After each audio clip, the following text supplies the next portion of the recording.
For the first time, News4Jax is getting a much better idea of what happened to a local 8-year-old in the minutes leading up to her murder nearly 3 years ago. Just chilling images of the man accused of killing her, and also more of the frantic 911 call made by her mother. Cherish. Jacksonville 911, Robinson.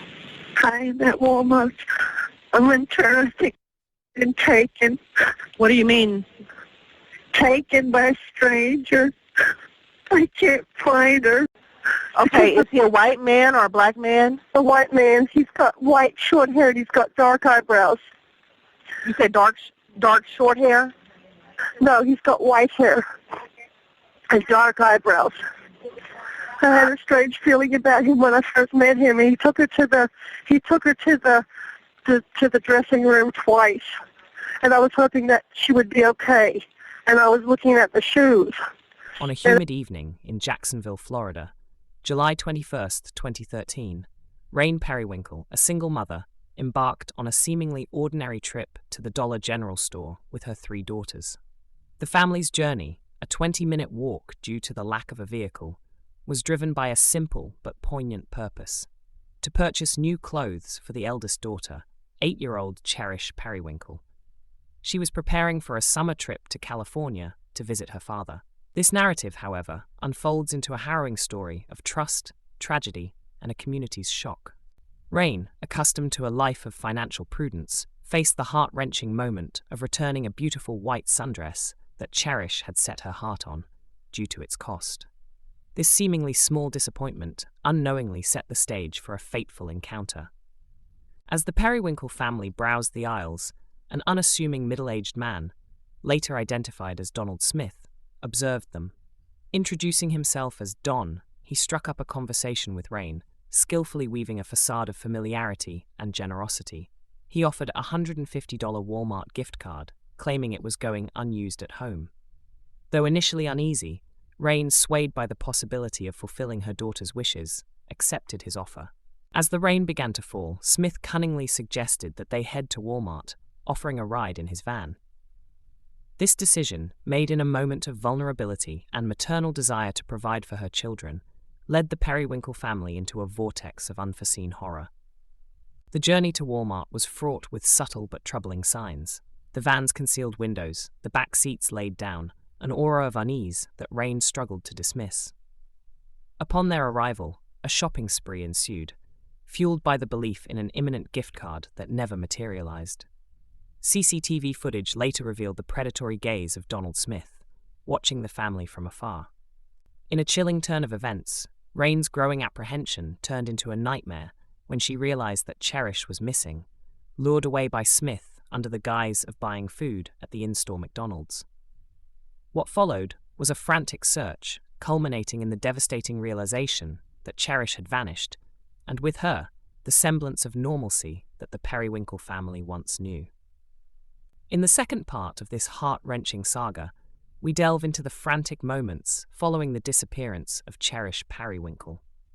Rayne, stricken with panic and disbelief, scoured the aisles of Walmart, her 2 younger daughters in tow, searching for any sign of Cherish and the stranger who had promised so much. The sense of dread deepened with each passing moment, the store's closing announcements echoing ominously as a backdrop to her growing despair. The agonizing decision to call 911 at 11:20 p.m. marked the beginning of a nightmarish odyssey for Rayne. Jacksonville 911, Robinson. Hi, that woman. I'm interested in taken. What do you mean? Taken by a stranger. I can't find her because the store is closed right now. Okay, is he a white man or a black man? A white man. He's got white short hair and he's got dark eyebrows. You said dark short hair? No, he's got white hair and dark eyebrows. I had a strange feeling about him when I first met him. He took her to the dressing room twice, and I was hoping that she would be okay. And I was looking at the shoes, and I didn't want him to think that I was overly protective, freaking out. But now they're not here, and I find it very odd because he knew that Oh, okay, ma'am. What color vehicle does he drive? It's a white van. Do you remember any stickers or anything on the side of the van? Anything that you can remember at all? Did it have tinted windows or anything? I know he's got carpet in the van. I didn't take a good look. Sorry. And he said what? I didn't take a good look at the van. Okay. Do you remember did you see any tag on it or anything? Was it a Florida tag? No, I didn't look at that. I feel like a fool. Okay, can you remember what he had on? No, I don't remember anything because I'm panicking right now. Okay, ma'am, what's your name? My name's... He said his name is Dawn. The initial response from the authorities was tinged with skepticism, treating Cherish's disappearance as a missing person case rather than an abduction. This critical lapse in judgment resulted in a delayed Amber Alert, a decision that would later haunt those involved. Security footage from Walmart became the silent witness to the unfolding tragedy. It chillingly captured Cherish's last moments in the store, her unsuspecting innocence as she accompanied Smith. The footage, grainy yet unequivocal, showed them leaving together, a haunting prelude to the horrors that were to follow. As the night wore on, the community of Jacksonville awoke to the news of Cherish's disappearance. A collective sense of urgency gripped the city, with law enforcement agencies and volunteers joining forces in a desperate search. The breakthrough came the next morning, when a highway patrol officer, acting on a tip, spotted Smith's van. The ensuing chase and arrest of Smith, however, brought no solace, as Cherish was nowhere to be found in the vehicle. The grim reality began to set in when a concerned citizen reported a suspicious white van near a local church, its driver seen near a creek. This tip led authorities to a devastating discovery: the lifeless body of Cherish Perrywinkle, concealed beneath a log, her innocence brutally snatched away. In this harrowing third installment, we confront the brutal reality of Cherish Perrywinkle's final hours. The aftermath of her tragic discovery sent shockwaves through the Jacksonville community and beyond. An autopsy laid bare the unspeakable violence inflicted upon Cherish, a testament to the depravity of her abductor, Donald Smith. Cherish Perrywinkle's disappearance captivated this city as an exhaustive manhunt led investigators to a wooded area where her body was discovered. Donald Smith is charged with her kidnapping, rape, and murder in the summer of 2013. He is awaiting trial and could face the death penalty if convicted. Hours of surveillance video show the minute Perrywinkle's family first encountered him, their visit to a Northside Walmart together, and the last time the 8-year-old was seen alive walking out of the store alone with Smith.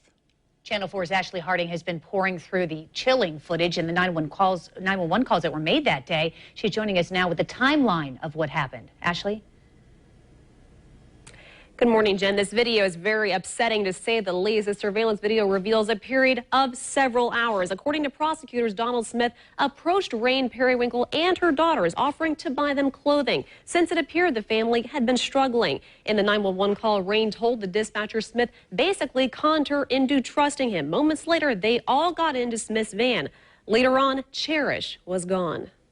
Surveillance video from inside a Northside Dollar General paints the picture of a tragedy beginning to unfold.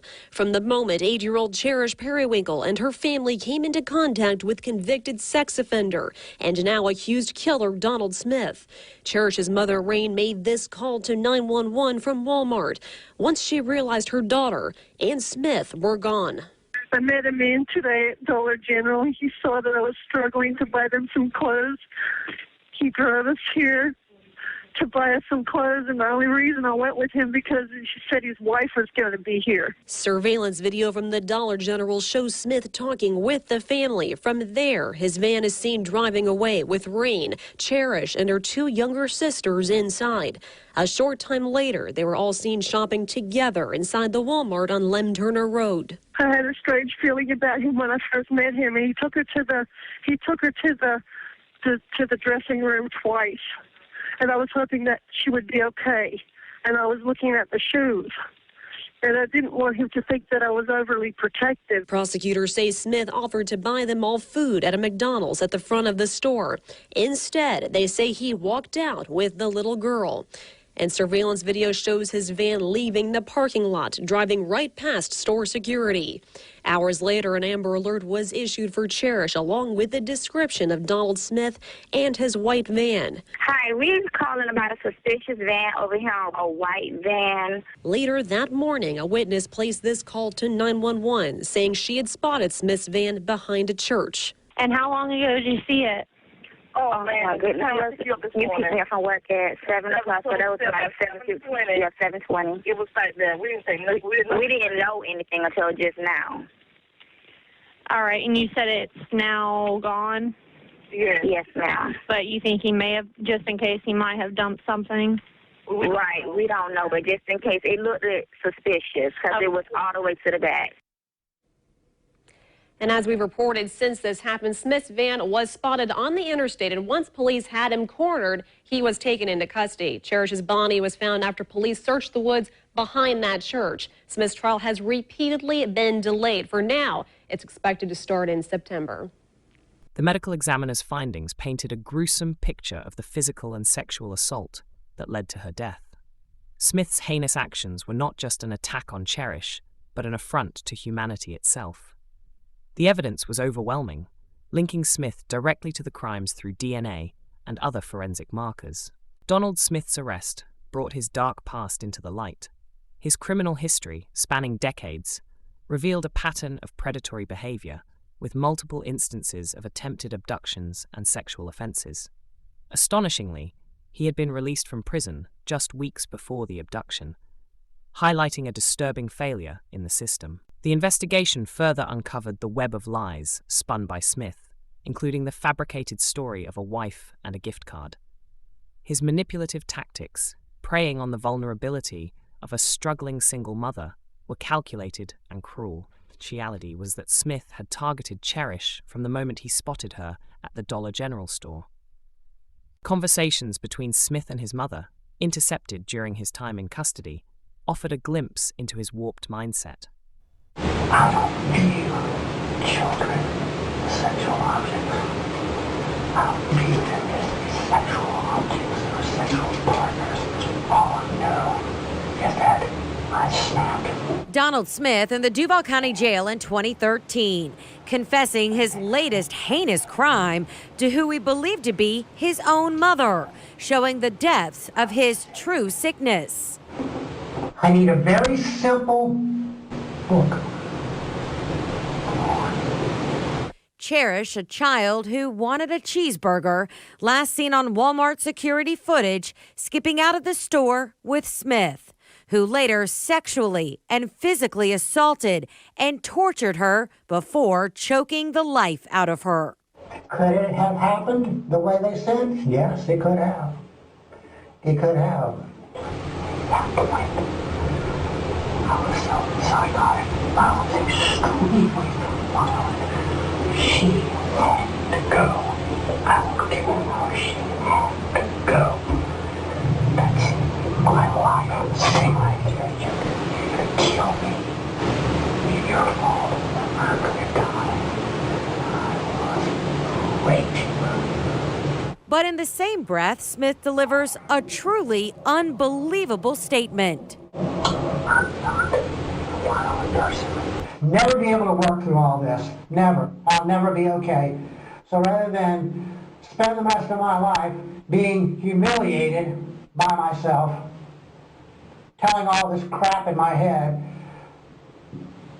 I might as well just die with it. Easier to just die with it because I'll probably never get through it anyway. That's what my brain's telling me. In these calls, he expressed little remorse, instead placing blame on Cherish and depicting himself as a victim of circumstance.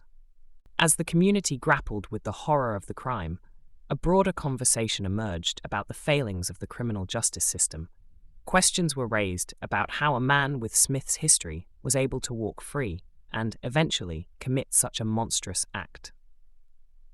In the final chapter of this tragic story, the focus shifts to the trial of Donald Smith, a process fraught with emotion and revelations. Held in 2018, 4 years after Cherish's murder, the trial brought Rayne Perrywinkle face to face with the man responsible for her daughter's death. Her testimony, a raw and heart-wrenching account, conveyed not only the events of that fateful night, but also the immense guilt and sorrow that followed. The trial unearthed disturbing details about Smith's interactions with Cherish in Walmart, captured on CCTV. His calculated approach in gaining Rayne's trust and isolating Cherish was laid bare for the court. The prosecution painted a picture of a cold and calculating predator who had meticulously planned his heinous act. In an unexpected turn, the trial was marked by an emotional moment when the medical examiner, overwhelmed by the details of Cherish's injuries, broke down on the stand. This poignant incident highlighted the profound impact of the crime on everyone involved. Smith's defense revolved around his mental health, citing a childhood brain injury that allegedly impaired his judgment. However, the evidence of his long history of predatory behavior weighed heavily against this argument. After a brief deliberation, the jury found Smith guilty of first-degree murder, rape, and kidnapping, sentencing him to death by lethal injection. His subsequent appeals, arguing for a change of venue and contesting the emotional nature of the trial, were ultimately dismissed. As Smith awaits his fate on death row, the case of Cherish Perrywinkle stands as a somber reminder of the vulnerabilities in our society and justice system. It raises uncomfortable questions about how predators like Smith can evade detection for so long, and the necessary reforms to prevent such tragedies. Cherish's story, though heartbreakingly tragic, has spurred action and awareness, driving communities and law enforcement to be more vigilant in protecting the innocent. The legacy of Cherish Perrywinkle lives on, not just as a victim of a terrible crime, but as a catalyst for change and a symbol of the ongoing fight against child predators.